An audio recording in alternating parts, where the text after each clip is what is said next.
Hello दोस्तों, IND concept पर आपका स्वागत है। मैं राहुल तोमर। इससे पहले वाले सेशन में हमने जाना मोशन क्या होता है और मोशन से रिलेटेड कुछ फंडामेंटल क्वेश्चंस को। आज हम जानेंगे मोशन से रिलेटेड कुछ इम्पोर्टेंट टर्म्स को, जैसे डिस्टेंस, डिस्प्लेसमेंट, स्पीड आदि को विस्तार से जानेंगे। आइए आज का सेशन स्टार्ट करते हैं। सबसे पहले हम बात करते हैं डिस्टेंस एंड डिस्प्लेसमेंट की, दूरी और विस्थापन की। How much ground is covered by an object. किसी वस्तु द्वारा तय किए गए मार्ग की लंबाई दूरी कहलाती है। When a body move from one position to another, the shortest distance is known as displacement. जब कोई वस्तु एक स्थिति से दूसरी स्थिति में जाता है तो सबसे कम दूरी विस्थापन कहलाती है। अगर हम इसे सरल भाषा में समझें तो दूरी क्या होती है? जब कोई वस्तु मूव करती है तो जितना भी वो पाथ ट्रेवल करेगी, जितना भी वो रास्ता तय कर रही है वस्तु किसी भी दिशा में, अगर हम वो जोड़ लें तो वही क्या कहलाती है? आपकी दूरी। और विस्थापन क्या होता है? कोई वस्तु जहां से चलना प्रारंभ करती है, अगर मैं उसे प्रारंभिक बिंदु इनिशियल पॉइंट मान लूं और जहां पे वो ऑब्जेक्ट जाके रुकेगा उसे फाइनल पॉइंट मान लूं, तो इनिशियल पॉइंट और फाइनल पॉइंट के बीच की कम से कम डिस्टेंस क्या कहलाएगी? आपकी डिस्प्लेसमेंट। बात समझ में आई? आइए इसे कुछ ऐसे समझते हैं। अगर हम ये मान लें ये है आपका घर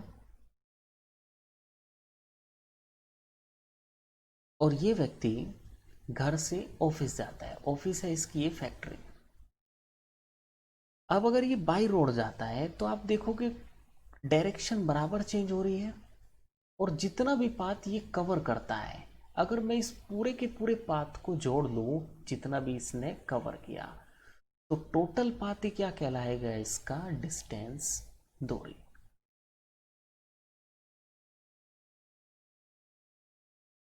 और विस्थापन में क्या है? जहां से ऑब्जेक्ट चलता है, अगर मैं उसे प्रारंभिक बिंदु मानूं, इनिशियल पॉइंट, यानी कि अपने घर से चला तो इसके घर को हमने क्या मान लिया? इनिशियल पॉइंट, प्रारंभिक बिंदु। और फैक्ट्री पे जाके ये रुका तो ये क्या हो गया? आपका फाइनल पॉइंट, अंतिम बिंदु। तो प्रारंभिक और अंतिम बिंदुओं के बीच की कम से कम दूरी। तो कम से कम दूरी कैसी आएगी? अगर मैं इनिशियल पॉइंट और फाइनल पॉइंट के बीच में एक स्ट्रेट लाइन ड्रॉ करूं तो ये स्ट्रेट लाइन की जो लेंथ है वही क्या है? आपका विस्थापन। यहां तक का समझ में आया? देखो, दूरी में क्या है? किसी वस्तु द्वारा किसी भी दिशा में तय किए गए संपूर्ण मार्ग की लंबाई क्या है? आपकी दूरी। जबकि विस्थापन क्या है? वस्तु के प्रारंभिक और अंतिम बिंदुओं के बीच की कम से कम दूरी क्या है? आपकी विस्थापन। आइए इसे और सरल भाषा में समझते हैं।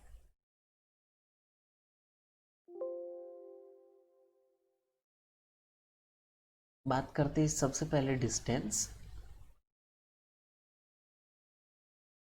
और यहां पर डिस्प्लेसमेंट। अब दोनों की हम तुलना करते हैं। मान लो ये पॉइंट है ए और ये कोई पॉइंट है बी। दोनों पॉइंट के बीच की डिस्टेंस है आपकी 10 किलोमीटर। सेम ऐसे ही ए पॉइंट और बी पॉइंट, दोनों की बीच की लेंथ है आपकी 10 किलोमीटर। ये कोई व्यक्ति है, इधर भी सेम ऐसा ही कोई व्यक्ति है। अब हम देखो केस फर्स्ट की बात करते हैं।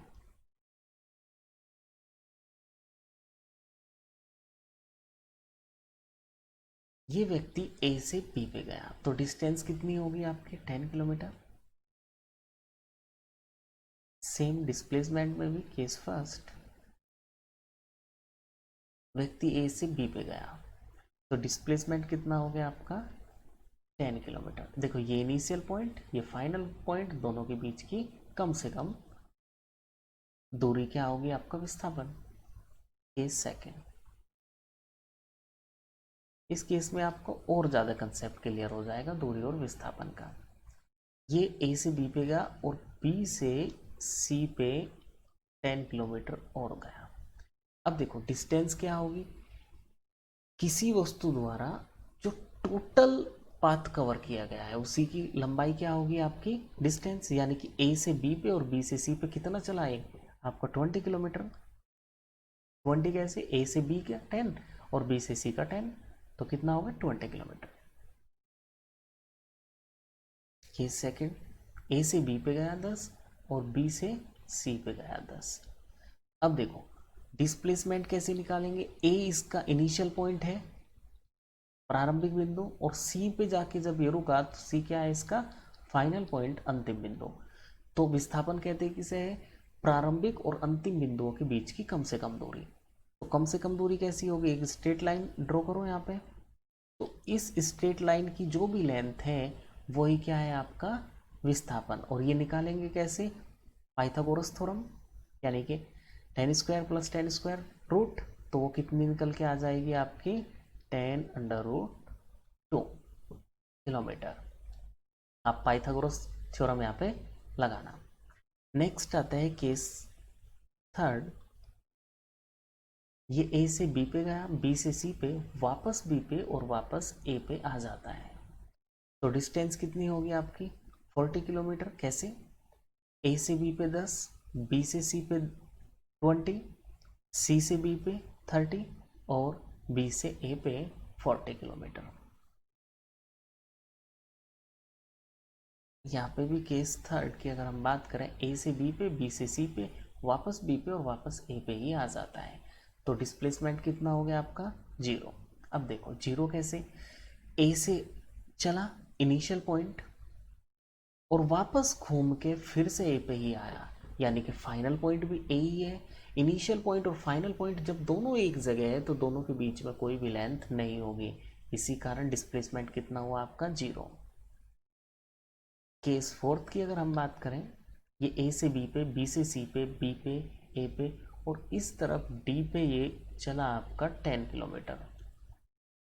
तो डिस्टेंस कितनी होगी, सीधा सीधा 50 किलोमीटर। हमें तो टोटल पाथ क्या करना है, कैलकुलेट ही करना है।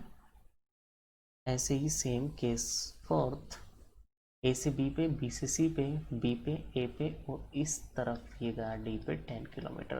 तो डिस्प्लेसमेंट कितना होगा -10 किलोमीटर। अब देखो माइनस के कैसे, जहाँ से चला इनिशियल पॉइंट उसके राइट साइड होता है पॉजिटिव और जैसे ही लेफ्ट साइड को गया तो वो हो गया आपका नेगेटिव।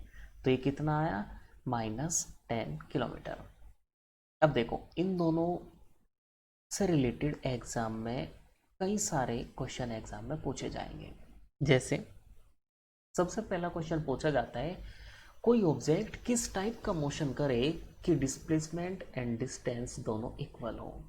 अब देखो केस फर्स्ट को अगर आप देखो बड़े ध्यान से, दोनों में क्या है इक्वल है, दूरी भी इक्वल है और विस्थापन भी इक्वल है।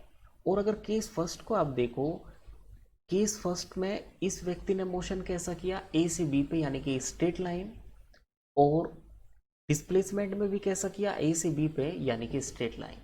यानी कि जब कोई ऑब्जेक्ट किसी सरल रेखा में गति करेगा तो दूरी और विस्थापन हमेशा बराबर होंगे।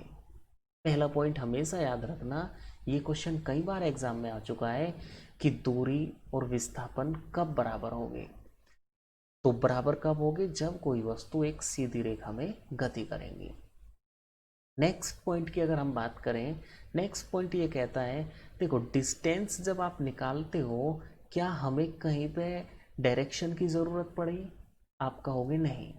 तो यानी कि डिस्टेंस क्या है, डिस्टेंस होती है एक अदिश राशि, यानी कि स्केलर। ये एक स्केलर क्वांटिटी है। और डिस्प्लेसमेंट की अगर हम बात करें, विस्थापन की, जैसे एग्जांपल की अगर हम बात करें, केस सेकंड को अगर हम लें, ये ए से सी पे गया था, अगर मुझे ए की रिस्पेक्ट में सी की डायरेक्शन ना पता होती तो क्या मैं स्ट्रेट लाइन ड्रॉ कर पाता, नहीं कर पाता। तो यानी कि विस्थापन में हमें दिशा का ज्ञान होता है, विस्थापन में हमें पता होता है कि इनिशियल पॉइंट के रिस्पेक्ट में फाइनल पॉइंट किस डायरेक्शन में है। यानी कि ये कौन सी है आपकी सदिश राशि वेक्टर क्वांटिटी। ये कौन सी होगी आपकी सदिश राशि वेक्टर क्वांटिटी। दूसरा पॉइंट याद रहेगा। दूसरा पॉइंट क्या है, आपकी दूरी अदिश राशि होती है जबकि विस्थापन सदिश यानी कि वेक्टर क्वांटिटी होती है। नेक्स्ट अगर हम देखें, हमने ये सारे पॉसिबल केस देखे जिसमें कोई भी क्वांटिटी राशि का मैग्नीट्यूड नेगेटिव या जीरो हो सकता है, जबकि हमने देखा डिस्टेंस की अगर हम बात करें, इसमें न तो मैग्नीट्यूड जीरो हुआ और ना ही इसका मैग्नीट्यूड नेगेटिव हुआ, यानी कि दूरी हमेशा पॉजिटिव होती है, धनात्मक। दूरी कभी भी जीरो भी नहीं हो सकती और ना ही ये नेगेटिव हो सकती। ना आप लोगों ने कभी सुना होगा कि -10 किलोमीटर दूर कोई ऑब्जेक्ट रखा हुआ है या 0 किलोमीटर रखा है, क्योंकि डिस्टेंस जीरो या नेगेटिव नहीं हो सकती, ये हमेशा पॉजिटिव होगी। जबकि डिस्प्लेसमेंट क्या है, जीरो नेगेटिव पॉजिटिव कुछ भी हो सकता है। देखो ये पॉजिटिव, ये जीरो, ये नेगेटिव। बात यहाँ तक तो याद रहेगी। आइए कुछ और कंपेयर इनकी देखते हैं। जैसे यहाँ पे लिखा हुआ है, यह एक अदिश राशि है और विस्थापन एक सदिश राशि है। अब अगर हम बात करें आपका मात्रक की, अगर हम बात करें तो दोनों का मात्रक क्या होता है, मीटर होता है। दोनों का ऐसा ही मात्रक क्या है, मीटर, क्योंकि दोनों एक लेंथ ही तो है। और विस्थापन जीरो नेगेटिव पॉजिटिव कुछ भी हो सकता है, जबकि दूरी हमेशा पॉजिटिव होती है।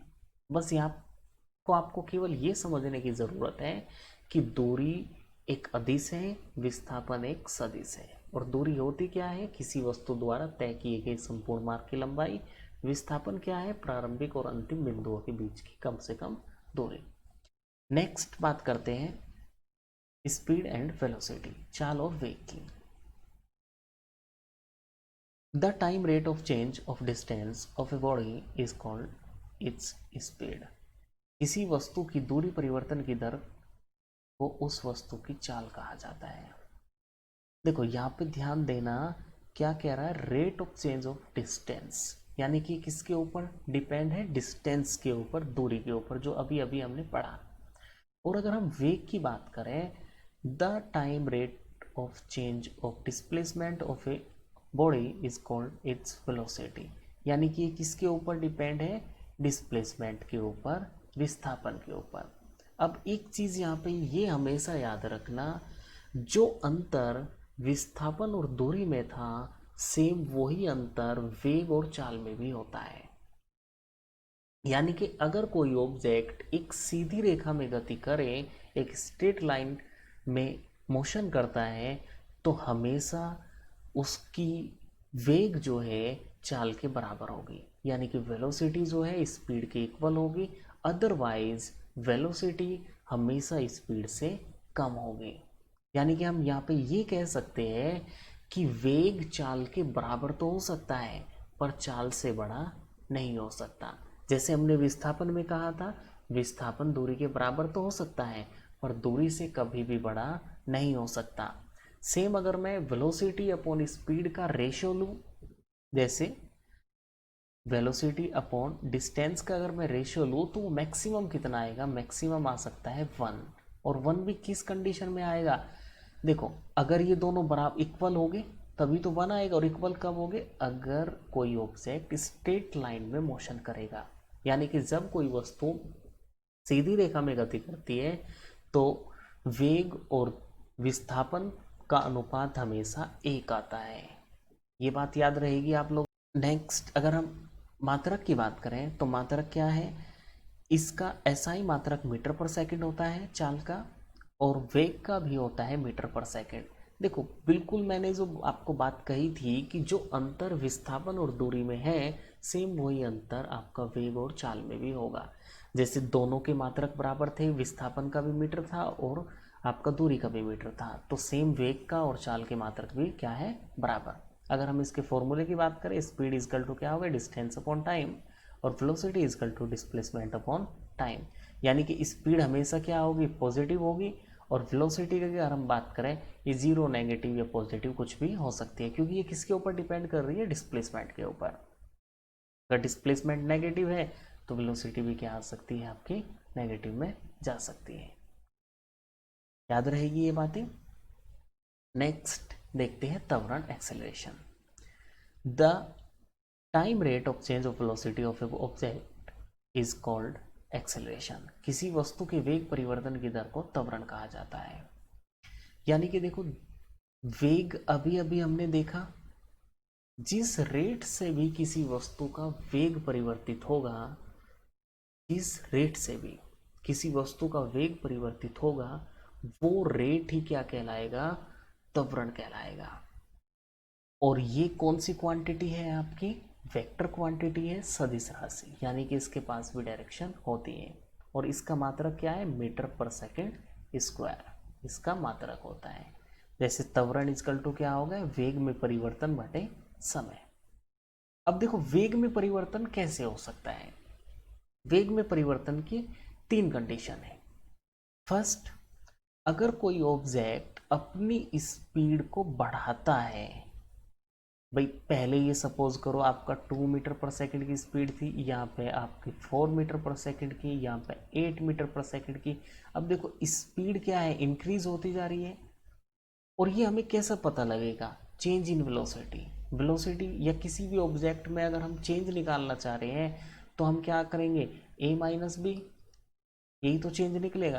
भाई जैसे सपोज करो आपको ये निकालना है कि एक आदमी जो है आपका 60 केजी का है और एक आदमी है 50 केजी का, दोनों में अंतर कितना है, तो आप क्या करोगे, 60 माइनस 50 यानी कि 10 का।